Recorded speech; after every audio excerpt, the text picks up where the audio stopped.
Hello my lovely YouTubers, you find me outside the red brick building today. I'm here because we've come to visit the wonderful people at Glastonbury FM.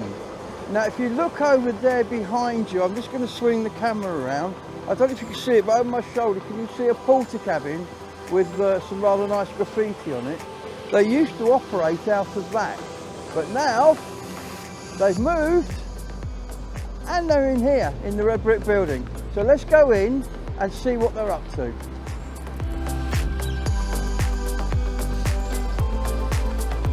Here we are, entering the red brick building. It's now the old tannery in here. The restaurant's changed, it's now the old tannery. This is the cafe, and as I walk through the busy cafe to the back garden, we will see the Glastonbury FM offices. Now as you can see, we're out on a lovely patio here. Which when the sun is shining is really nice, and behind this door here is where the magic happens. This is Glastonbury FM, so let's go in and have a look, shall we?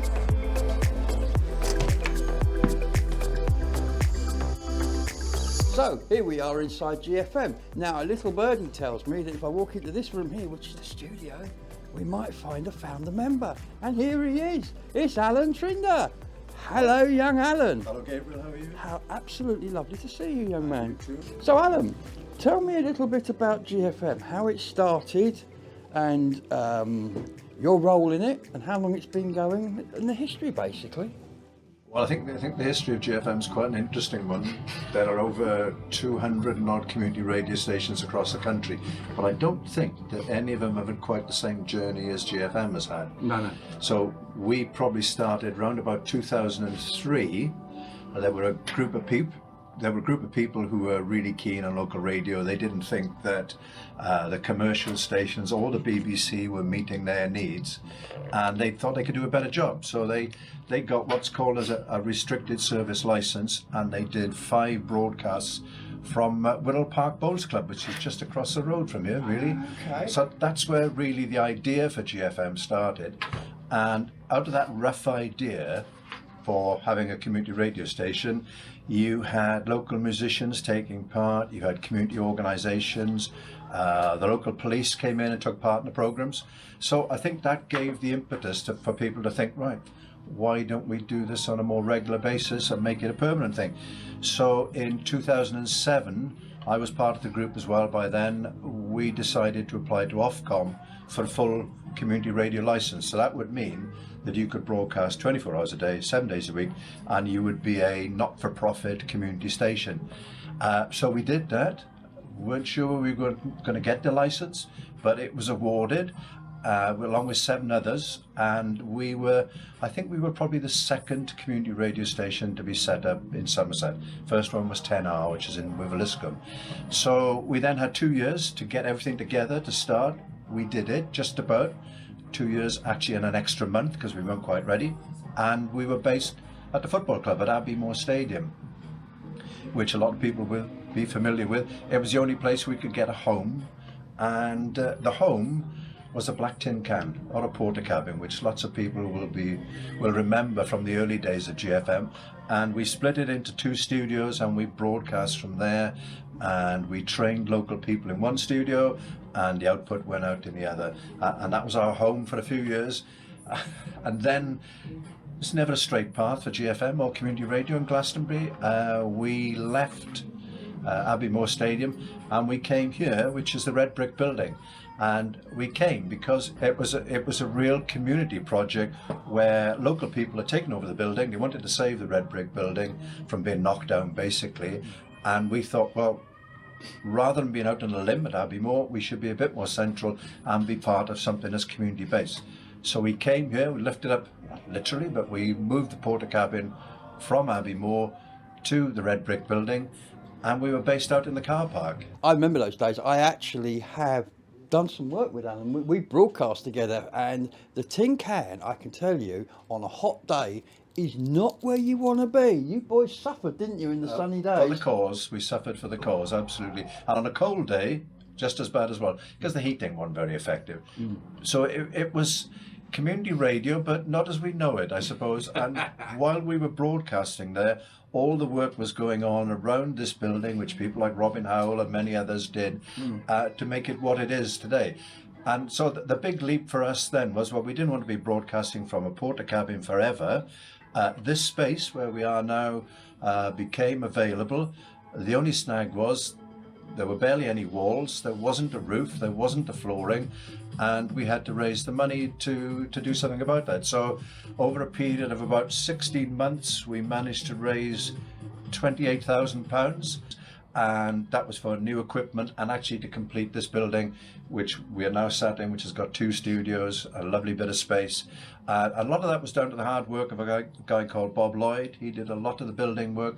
We raised the money. As we raised it, he did the building.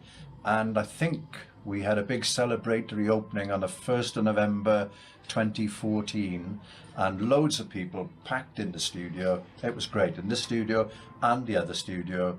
And for us, it was a really special event because out of the black tin can, we'd come to these lovely premises, a proper soundproof studio. It's accessible, you could do proper training, developing of skills, as well as the broadcasting. So that was a big date for us, 2014. We built on that then by, we had a grant from Mendip District Council in 2016 to improve our transmission. So we were going out to a wider area. So that was brilliant. And I think, you know, that those are the sort of big steps in the life of GFM, and we've been here ever since. So the next thing we need to talk about is the future. So tell me, what is GFM's role in the community going forwards, and how can people get involved in that role? The role of GFM in the community has been what it's always been, I think, which is to give local people a voice and an outlet for the things they want to say and share with each other. And that stems from 2003, when the first community broadcasts were done. It was all about getting local people, saying to local people, look, this is your community radio station. It's for you, by you, and for everybody else in the area. So for us, that role's still been the same. It's about giving people training so they can develop the skills, self-confidence. It may be people who come into the station who are thinking, well, you know, I've changed my job. I'm not quite sure what I wanted to do, but I know I need to develop some skills. It might be somebody who maybe needs a bit of bringing out of themselves. Or it might be a youngster who's thinking, well, I want to go and work in the media. Where can I go to develop those skills? So that role has always been there, the training bit. But I think the other key bit within the community is us giving a voice to people within that community. So somebody who's working in a local charity shop, it's a cause they support. Maybe they're doing a big event, you know, a trek, a jump, or whatever it is to raise money. It's giving people an outlet for that sort of thing. It's getting people to talk to each other. So you've got somebody from the town council coming on. You could have local politicians, other community groups and organisations, musicians, of course. This is a great area for talent, isn't it? Fabulous area. So it's giving all those people an outlet and a voice and an ability to talk to each other. And I think that's never changed. That will always be there for GFM and for any community radio station. I mean, there must be fundraising roles. You could come in, you could learn how to run the desk, you could learn how to put a programme together, how to talk on the mic. Any of those skills, if only wanted to learn, they could come into the station and be taught that. Yeah, it's very much so, and that's what the station's about. And the other role, which you probably haven't mentioned, is there's always a need for people to run the organisation. Yes. Every organisation needs trustees, or in this case they're called directors because it's a community interest company. You need people who've got maybe a business background, or a radio background, or a marketing background, charity background. Those are the people you need to drive an organisation and make sure that everything's in place so all the other people can come in and do the things they need to do. So there are a huge number of opportunities for local people, and not forgetting what I said before, I think, which is that you want people to use the station. Yes. You know, whereas you might think of the local newspaper, why not think of your local community radio station? I've got something I want to promote, something I want to share. Let's go to GFM and do it through them. And what I do on the video here, by going around Glastonbury talking to people, I mean, there's a role. If you've got a microphone, you could go around interviewing people for the radio. isn't it? I think that's great. But radio's changed over the years, hasn't it? It doesn't just happen here. No, it's out in the street. community. It's out in That's the community, important. and people. It's much more accessible, as you say. You can record things yourself. You can edit. We can show you how to edit, and you can put things together. It doesn't have to be a whole program. It could be a short piece or whatever.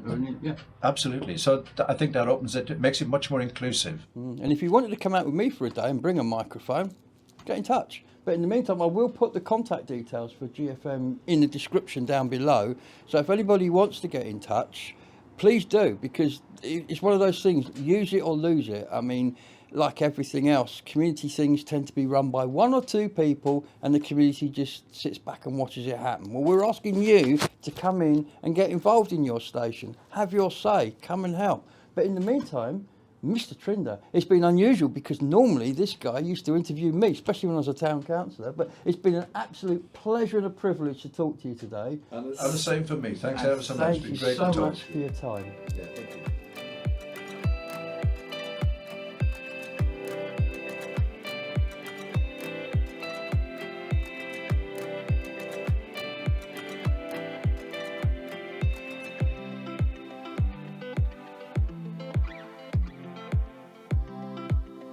We've spoken to Alan Trinder. Now we're talking to Paul, one of the directors who's in charge of switches and wires and cables and plugs and all that sort of techie stuff. Hello, Paul. Hi. How you doing? Yeah, not too bad. So you're sitting by that desk and you're looking like you know what you can do with it, which not a lot of people do. So you're happy to train people as well to learn how to do this, aren't you? IT side of it. So the young student we've got in at the moment is doing T level, and we're teaching him IT skills, software development, and bits and pieces to go down with his T level course.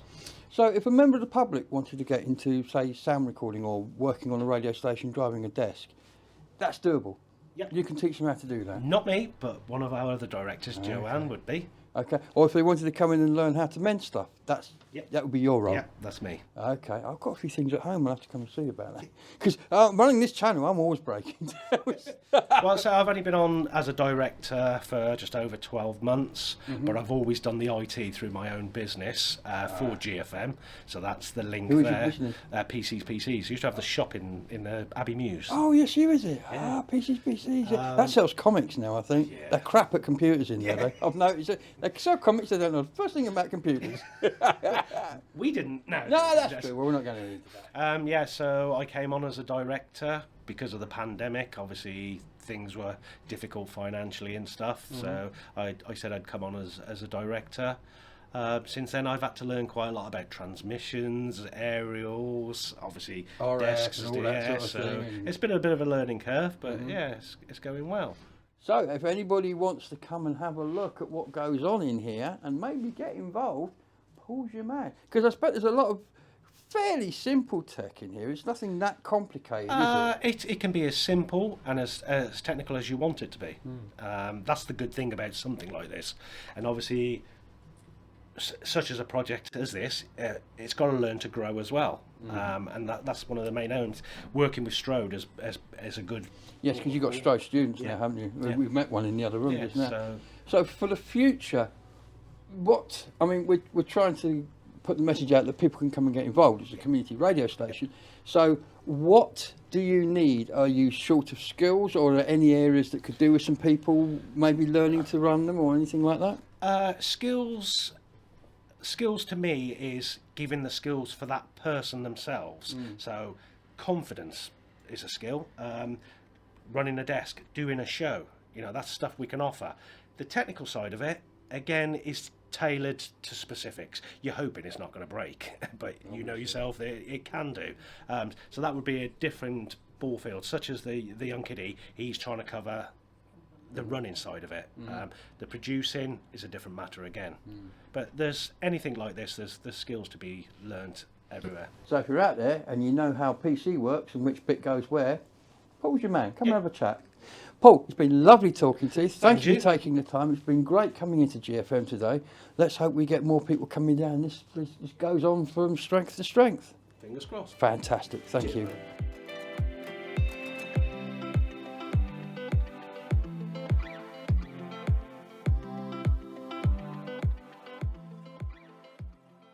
So here we are with Joanne, who is the Station Development Manager, and we're going to talk to her about where GFM is going to go in the future and how it's going to fit into the community.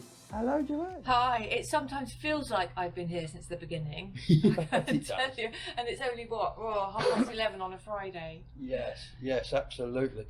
So, your role as Station Development Manager, what does that involve? Pretty much what it says on the tin, actually. It's to develop the station, move it forward, and keep it going as well, but just making it much bigger, getting the community involved, getting the funding, and just keeping it moving. Because what do they say? You there's no such thing as standing still. That's because right. it's just you go backwards. Yeah, you go backwards. Yeah. You go backwards. So that's pretty much in a nutshell. So, in terms of the station in the community, what's next? Yeah, big things next. Here we are in January, beginning of 2022. There's lots of money coming into Glastonbury. We've managed to secure quite a big wodge of that money, and we are hoping to move over into the red brick building, they call it the Life Factory now, and develop and make an all singing, all dancing, wonderful, great technical new radio studio, media hub and training suite.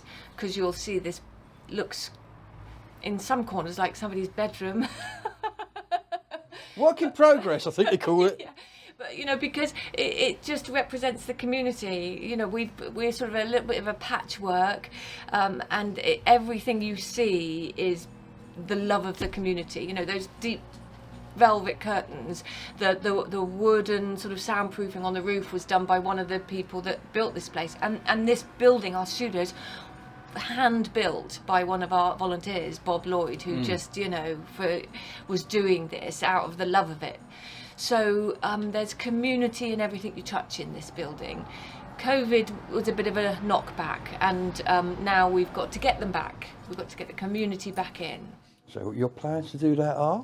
My plans to do that are to get out into the community, to tell them what a great radio station they've got, to give them training, to promote the things that they want to promote. And one of the things that we did really well here was the live music and the music. And Glastonbury is sometimes known for music. Once or twice maybe people have mentioned it in passing, yeah. And so we can have presenters come in and they can talk about their music, but they can play their music. We can do gigs, we can, live sessions on the radio. So that's another big thing that sells itself. And so that's what I want to do. And there's plenty of musicians out there who have been probably starving to get back out there and perform. Oh, absolutely. Of course, they've been hit worse than anybody in the pandemic, so any bit of support they can garner is going to be good. Yeah, and we had live music shows, we had to stop those, we had to stop everything. So, what I'm trying to do as one aspect of it is go to the musicians and say, I could sit behind a desk and present a live music show and bring the musicians in, but I don't really know the difference between a guitar, a banjo and a ukulele and and what they do. So it's better for the people that know that to do their own show, learn how to do radio, bring the musicians in, and you know what it's about. So that's one of the aspects we're trying to do, is bring more parts of the community in. To go to the church groups, because again, what's COVID done? It's isolated people. People need to get back out there. They might not want to get back out there into a crowd, but they can come into a radio studio. I mean, look, we have an empty chair there. We have it ready for anybody that wants to do a show, get back out there. And the training, we just train them up from 5 years old to 500. That means I can apply. Hey, ladies and gentlemen, I'm not too old. Hurrah, huzzah. To 95, maybe. 95. Okay, I just about squeezed in there as well. Yes. So, going forwards, if somebody wanted to come to you, for example, a church group or a community group, everybody has one of these. It's an iPhone, and you can get apps that record. So anybody could interview or create a 3 or 4 minute clip that they could send in to you.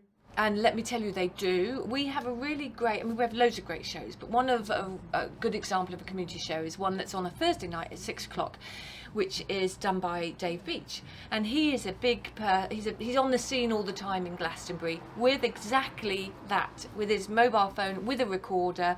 And he's going up to people and he's saying, hey, tell me what you're doing. And he's done some amazing interviews with people. He's put them together and they've gone out on air, and it's a real wonderful feel about how it's like to live in Glastonbury. And we've got somebody else now that's listened to that show and that said, well, I live in Wells and I want to do the same in Wells. And this guy, Martin, has been using his mobile phone and has been sending us on email little 3 to 4 minute interviews with some of the groups, Singing for the Brain, some of the other groups that are happening in Wales, and we just can package them up and put them out and on the air. Is that Martin who has Strangers of the Coffee? Yes. Other coffee shops are available, but I can recommend the coffee in there is beautiful. Right opposite St Cuthbert's Church. And he's kind of like the equivalent of Dave, somebody that really just gets out there, gets into the community, is interested.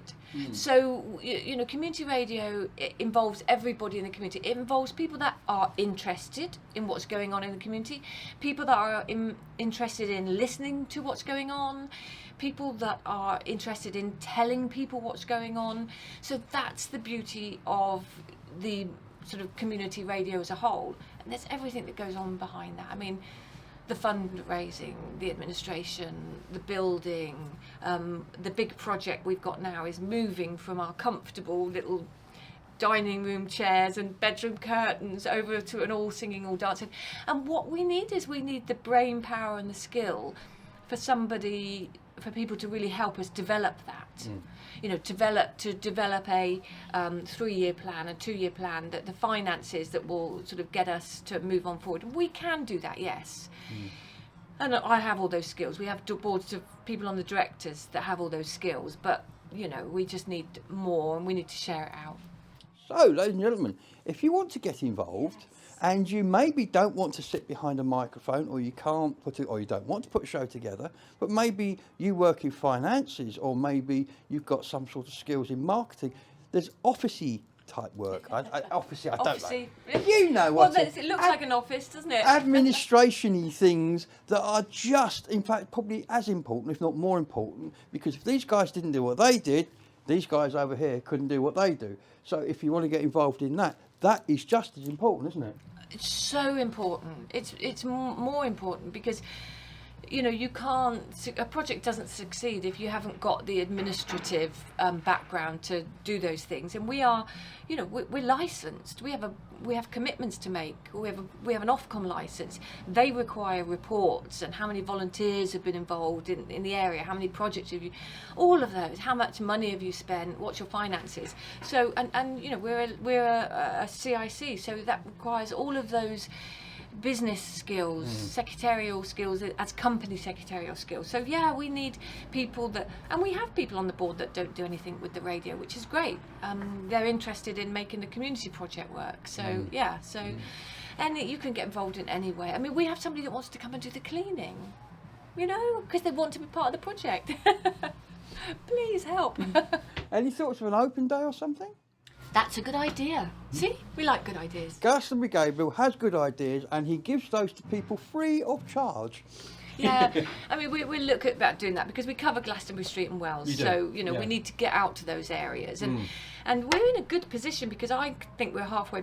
Well, we're very close to Street, and you know, they pretty equidistant. Yeah, and they call this Glastonbury, but Wells is a bit further out. But we do things with them. You know, we support their music events with our equipment, with our PA equipment. So yeah, we will get out there, and that's part of my job as well, is to do the outreach, to go out, to talk to the groups, to talk to the people. And yeah, that's we'll be doing that as well. And if you wanted to, grab a microphone or a phone and come out with me one day, get in touch. Maybe we can send what you make into GFM. Why not? Let's give it a try. And shall I just also explain and give you a little sort of tour of this? Please. Yeah. So Yes, this is where it kind of all happens. This is what we currently have at the moment. This is the broadcasting desk where our our presenters will come. This is also where we do the teaching, where I teach them how to do a radio show. And over in the other corner where I was just sitting was my desk. So we're really in a small space at the moment. What we have done is we're partnered with Strode College now, because one of the really important things that we do and that we can get funding for is the education. So we actually have some students and work experience people, and for the second time we have students coming in, but for the first time this is a T-level student in IT. So because one of our directors is self-employed, has his own business with IT, we're able to have an IT student come in, and we've been able to set up the room next door, which used to be Studio 2, to a training suite. So I can take you through there and see what's going on. So in here is where you can see it's very IT orientated, isn't it? So this is where the students work on their 2 days a week, which is really great. The course here, and also sometimes when the students aren't too busy, we do training here as well. I think I recognise this gentleman sitting in the corner. So as well as the students, we have the more experienced in life. That's a nice way of saying old, Robin. Don't worry about it, mate. And you know, it just proves that you are never too old. And you know, as I say, we've trained primary school kids, never too old to learn a new skill and to get out into the community. Yeah. And, yes. So the lovely Robin, who We do stuff. we've seen on videos before. We certainly have. You're learning to fly this desk that we can see in front of us here. So you're going to be able to talk into the microphone, get a recording that sounds good, and know what you're doing. Is that correct? Yes, and then you can do what you usually do, which is to spend hours editing it to take out all my fluffs and glitches. Well, yeah, I'm getting good at those. But you don't have too many when you're going out live, do you? We're not allowed. You're not allowed. Oh, ladies and gentlemen, Robin is not yet live. We're working on that one. So, what have you learnt so far? What do you find is the... Look, I can move these things up and down like anything. Oh my God, I didn't mean to do that. Look, it's bloody flashing lights everywhere. Yeah, Look, you get that. Hang on. All I know is you mustn't make them red. Yes. So at the moment, most of what Joanne is telling me goes in this ear, but it can't get out that ear because I've got one earphone on. Well, that's why you have one earphone on, so it can't get back out again. That's why they do it. These are cans, aren't they? That's a word for it. Because sound engineers are a bit like drummers. You only have to hit the rhythm into them once. Oh, that's it. Okay. But it's all, I think it's all very exciting.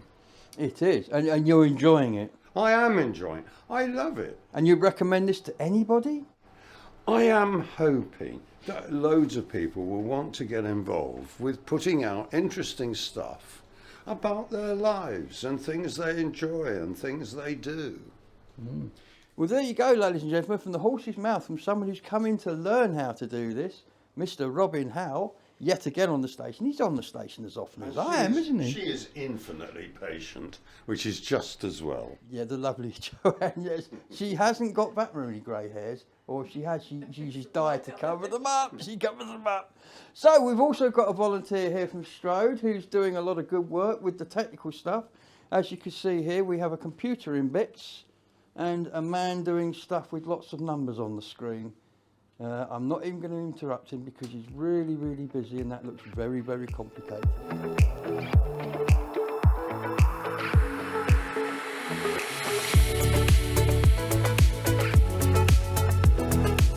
Somebody said to me once, "You've got a great face for radio." I'm not really what you would call a wonderful, beautiful presenter looks like. Joanne does that job far better than me. So if you like me and you've got a face for radio and you want to come and get involved, this is the place to do it. Listen, Joanne, it's been absolutely fabulous to talk to you. Oh, it's been great to have the opportunity. Thank you. Absolutely excellent, and hopefully we'll see some people maybe getting involved. That would be great. You know, just all they need to do is go onto our website, GFM, and it's got all the details of how you can get involved. We've got a Facebook, we've got an Instagram, we've got Twitter. Just contact us or just pop in one day, because it's a great space. It's a community building here at the Red Brick. There's so much stuff going on at the Red Brick. Just come in, have a coffee, have a chat. That's what I love to do with people. Yeah, brilliant. And as I say, the links will all be in the description below. But for now, this is Glastonbury Gabriel with Joanne saying goodbye.